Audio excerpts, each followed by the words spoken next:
My brother's wedding was supposed to be the happiest day of his life, but it all fell apart the moment she walked in.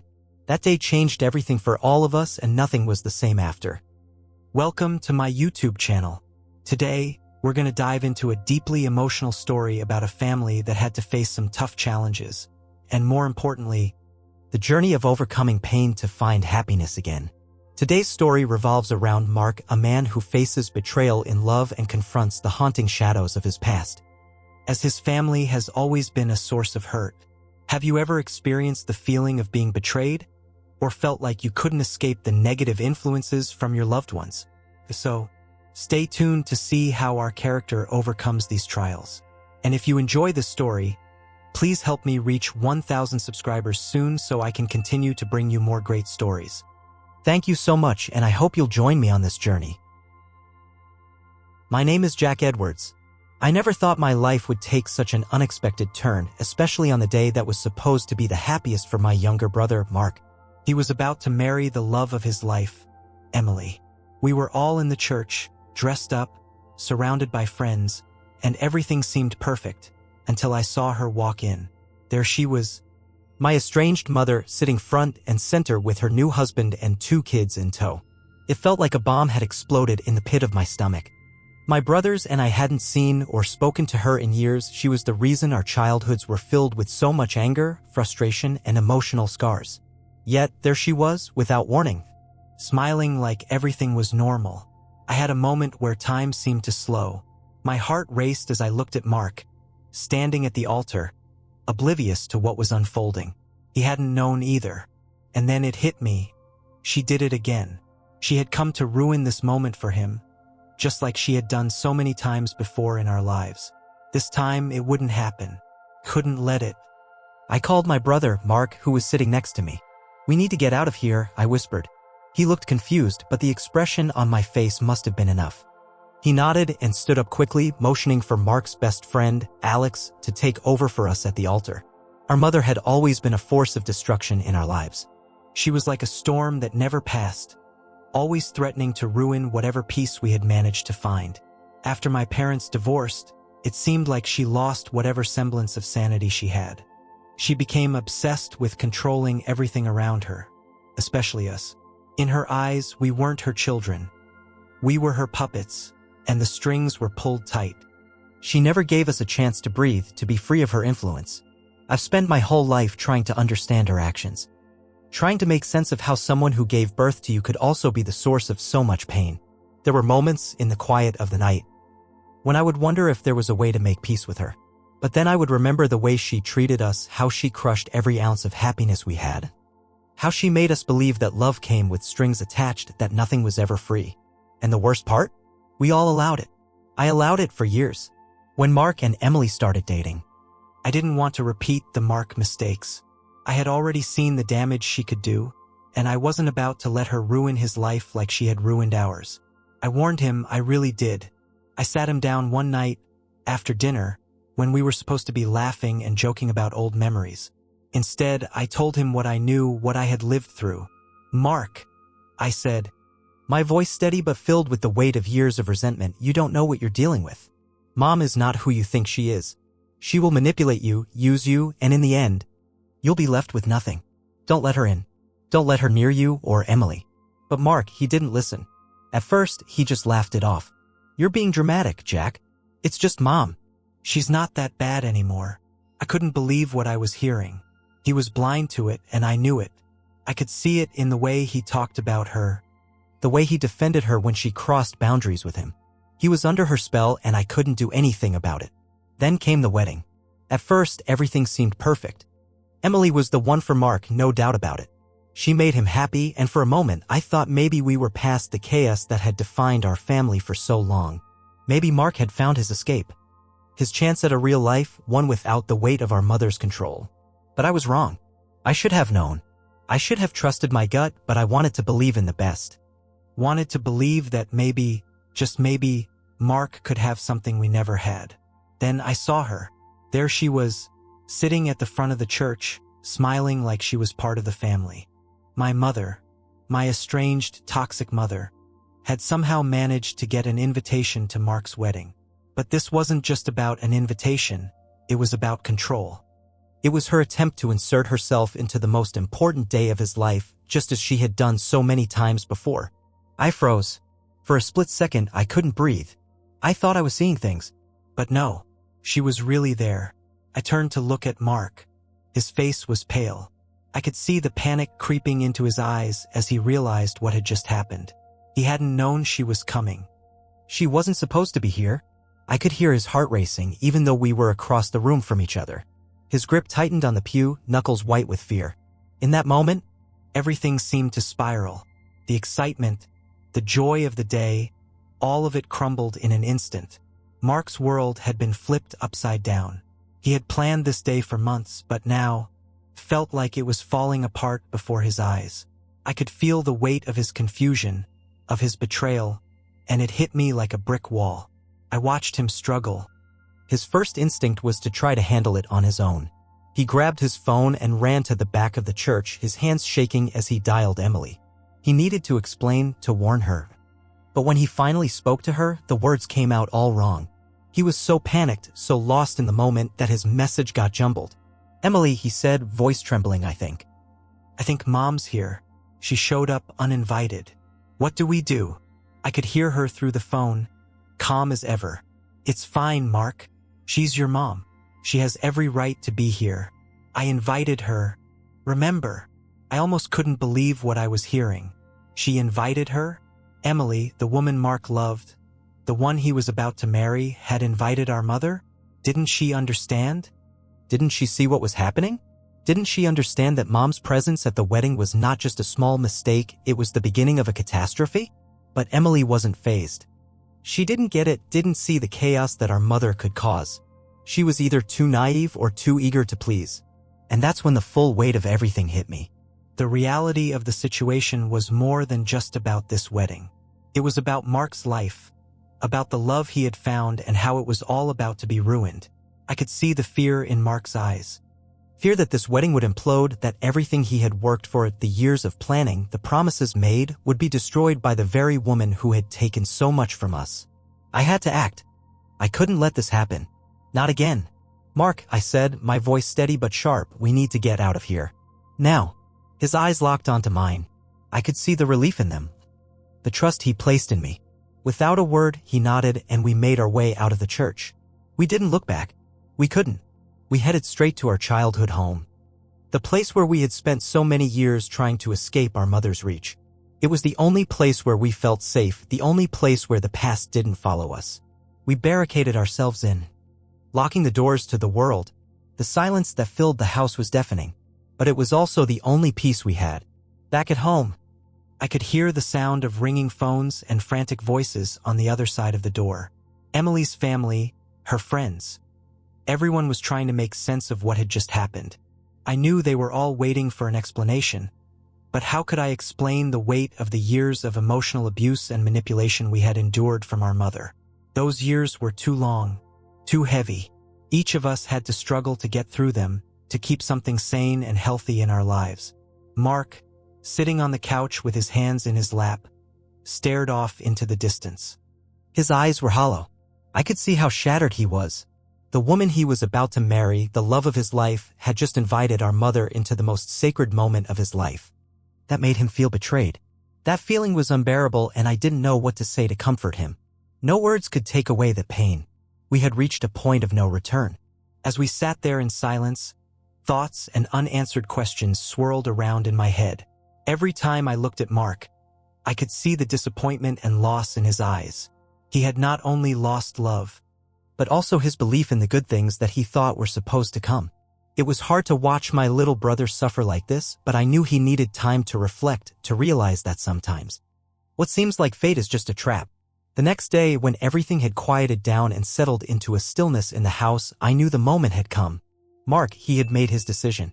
It wasn't an easy decision, but when I looked into his eyes, I saw a new determination. Mark couldn't marry someone who had betrayed him so deeply. Despite the money and effort that had gone into the wedding, he would rather pay it all back than marry her. I could see the resolve in his eyes. No more hesitation, no more internal conflict. He was ready to walk away to cut ties with Emily even though it meant facing fierce opposition from her family. He knew there was no other choice. There was only one path forward, and it was the hardest but most necessary one. The backlash from her family was intense. They threatened to sue Mark to take everything from him. They wanted to force him to go back, to continue with the wedding, and it seemed like they thought that by using legal threats, everything would go back to normal. But Mark, he had already made up his mind. He wasn't going back. No matter what her family said, he was too tired of what had happened. He didn't want to live in a relationship where he couldn't trust anymore. Mark and I, with our father's support, stood by Mark. We knew that this was the time for the family to come together and protect each other. Mark wouldn't face this betrayal alone anymore. We were by his side, ready to face whatever challenges, whatever troubles came our way. And I knew that, no matter the consequences, Mark would never have to walk this path by himself. But even so, things weren't as simple as that. The reactions from Emily's family continued to escalate like a crashing wave. The threats, the shame they threw at Mark weren't just about money or property, they were about the emotional damage, about shattered dreams. They thought they could force Mark to go back, that they could make him feel guilty and responsible. But Mark was no longer the boy they could manipulate. He had grown. He had learned how to face the truth and make the decision to live honestly with himself. We made it clear to Emily's family that we weren't backing down. We weren't afraid of them. Mark had made his decision, and no one could change that. No one could make him live in a marriage he couldn't trust. No one could make him endure another moment of manipulation and lies. This step wasn't the end, it was the beginning of a new chapter in Mark's life. He had overcome a major challenge, and now, with the support of his family, Mark would find a new path. One where he no longer had to carry the wounds of the past. I looked at Mark and knew he had made the right choice. And while there would be many difficulties ahead, I believed that this decision would lead to a brighter future for him. Days passed, but the fury from Emily's family didn't wane. If anything, it only grew more intense, more relentless. The phone calls became more frequent, and every message carried the Mark accusation. Mark was to blame for ruining everything. They couldn't understand what had truly happened. They couldn't see beyond the wedding day, beyond the chaos that had unfolded at the altar. For them, it was all about the lost opportunity, the wedding they had all invested so much in. But for us, it was never about a wedding. It was about years of trauma, years of manipulation, years of silent suffering that no one had ever acknowledged. They wanted to lay the blame at Mark's feet. But what they didn't understand was that Mark was simply trying to free himself from a lifetime of emotional manipulation. And no guilt trip could change that. Mark sat in the living room, eyes fixed on the floor, his hands tightly clasped in his lap. His posture screamed defeat. The pain in his eyes was unbearable to witness. The woman he had thought he would spend the rest of his life with had invited the very person who had caused him so much harm into the most sacred moment of his life. It felt like a slap in the face. Mark, who had always been gentle and hopeful, was now confronted with the brutal truth. Emily, the woman he had loved, had made a choice that betrayed him in the most profound way possible. I could see the internal struggle in Mark's eyes. A part of him still wanted to believe that things could have been different, that love could somehow conquer everything, even his mother's destructive influence. But as the days went on, the weight of the truth became too much for him to ignore. His idealized vision of a future with Emily was shattered. And now he had to deal with the harsh reality of walking away from it all. It wasn't just the loss of the wedding or the relationship with Emily, it was the deeper wound. Mark had been forced to confront a truth that had been buried for so long. No matter how much love he gave, no matter how hard he tried, he couldn't escape the toxic grip of his past. It was a truth that made him feel small and helpless, but also, in a strange way, empowered. He wasn't going to let the damage continue. Not anymore. And then the confrontation came. Joe, who had been quiet through all of this, who had held his peace and kept his emotions locked away, finally stood up. There was something different in the air that day. Maybe it was the pressure from Emily's family, the unrelenting attempts to guilt-trip Mark into returning to the wedding, or maybe it was just the last straw. Whatever it was, Joe had reached his breaking point. He walked into the room with a quiet confidence, but there was a fire in his eyes, a fire that had been burning for years. He had seen the way our mother had manipulated us all, the way she had twisted our lives into something unrecognizable. Joe, the one who had always kept his distance from the emotional chaos, was finally ready to speak up. He was no longer the quiet one who sat back and let everything happen. He was ready to fight. "Enough," Joe said, his voice calm but firm. "You don't get to do this anymore." He turned to face Emily's family, his words cutting through the tension like a knife. There was no hesitation, no second-guessing. He spoke plainly, without sugarcoating anything. "This," he continued, his voice growing stronger, "isn't about the wedding. It's about years of emotional abuse. It's about the manipulation that Mark and the rest of us have been enduring our whole lives. You want to blame him for ruining things? You have no idea what he's been through. We've all been through hell and we're done. No one's going to manipulate him anymore." I stood in the background, watching, a mix of awe and pride swelling in my chest. Joe had always been the quiet one, the one who kept his feelings buried deep inside. But now, in front of all of Emily's family, he was speaking the truth. He was putting an end to the lies, the guilt, and the manipulation. For the first time in my life, I saw my brother take control of his own story, and I couldn't have been prouder. But the confrontation wasn't just about standing up to Emily's family. It was about something deeper, something far more personal. Joe wasn't just protecting Mark, he was finally confronting our mother. The woman who had caused so much pain, so much damage. The woman who had twisted every relationship she touched. Our mother, who had been lurking in the background, watching the scene unfold with cold eyes, tried to intervene. She stepped forward, attempting to manipulate the situation just as she always had. Her words were full of venom, full of attempts to guilt Joe into believing that he was doing something wrong.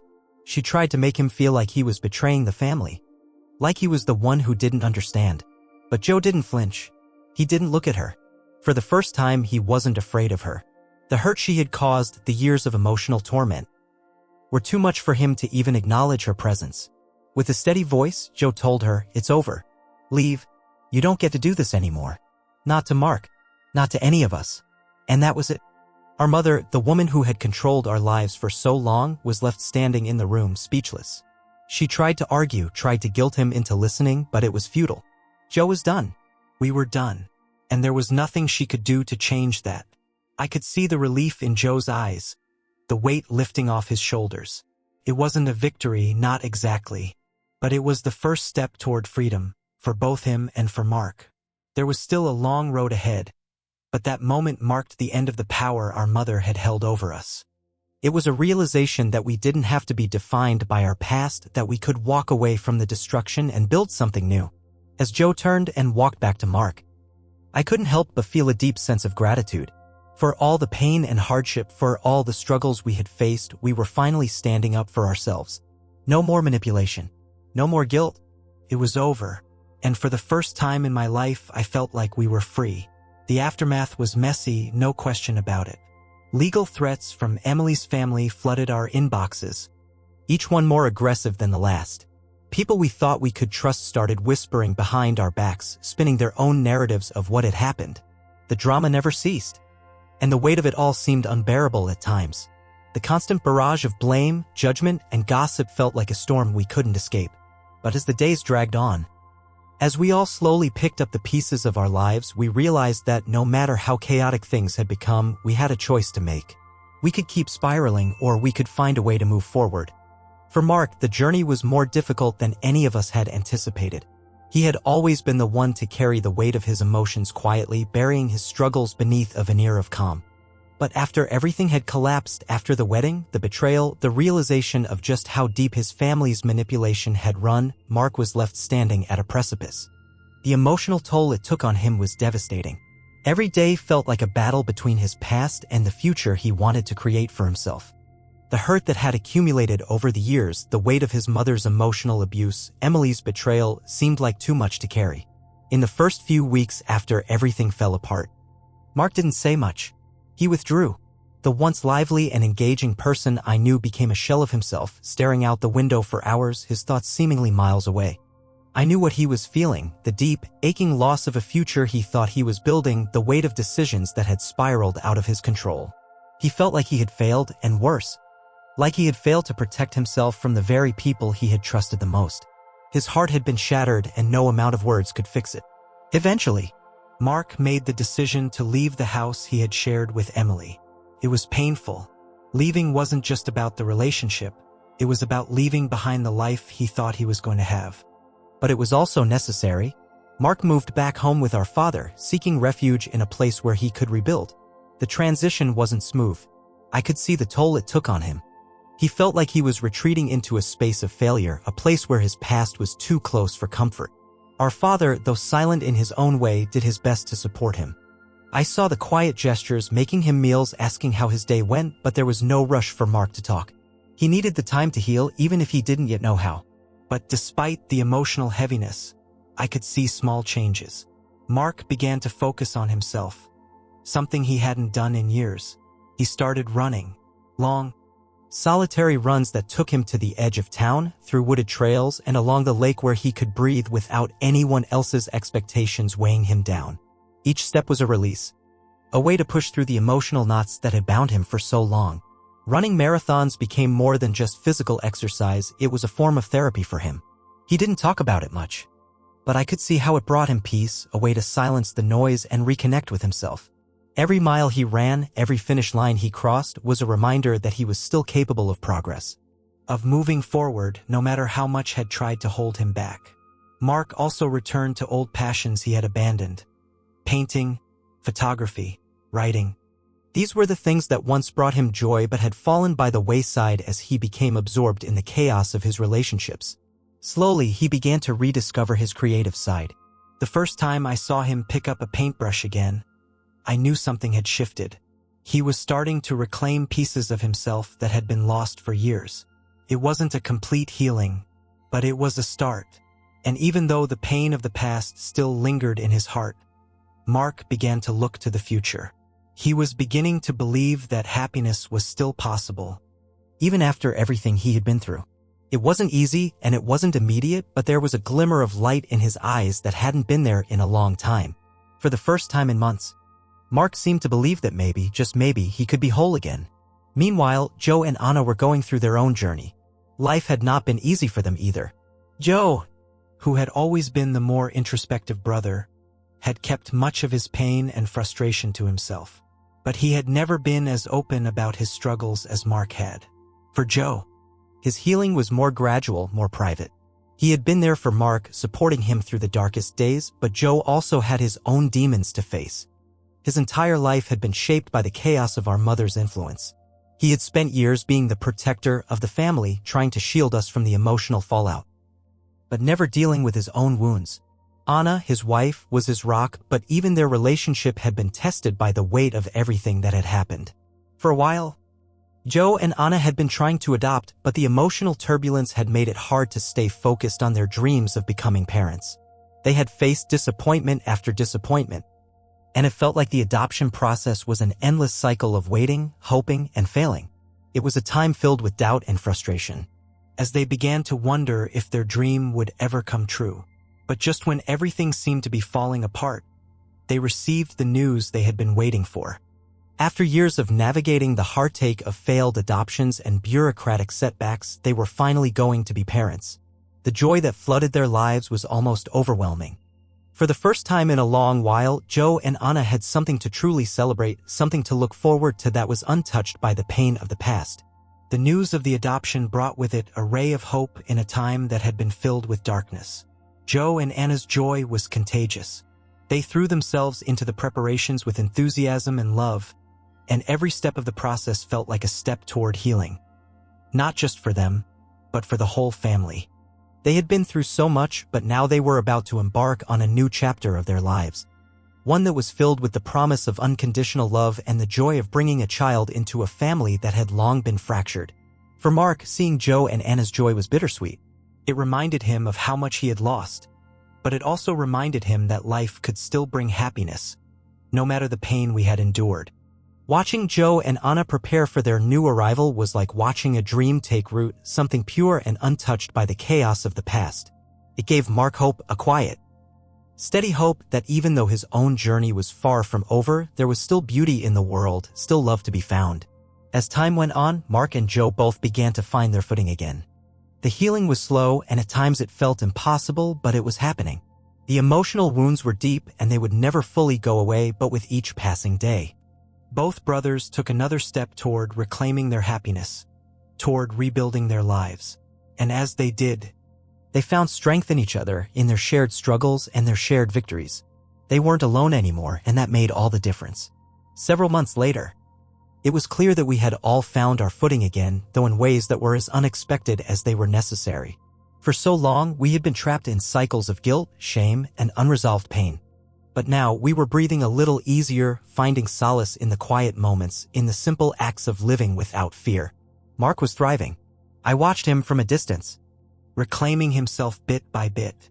His mornings, once filled with dread and anxiety, had become a time for new beginnings.